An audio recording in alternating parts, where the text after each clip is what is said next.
അധികാരത്തിൽ വന്നിട്ട് അതിനെതിരെ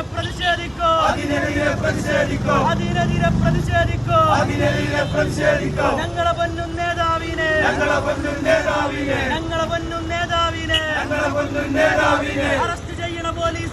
അറസ്റ്റ് ചെയ്യണ പോലീസ്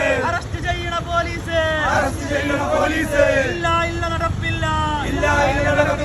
നരേന്ദ്രമോദി തമ്മാടി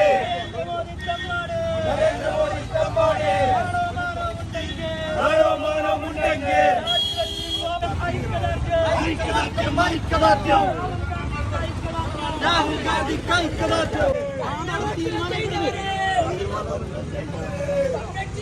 ഞങ്ങളുടെ അമര നേതാവേ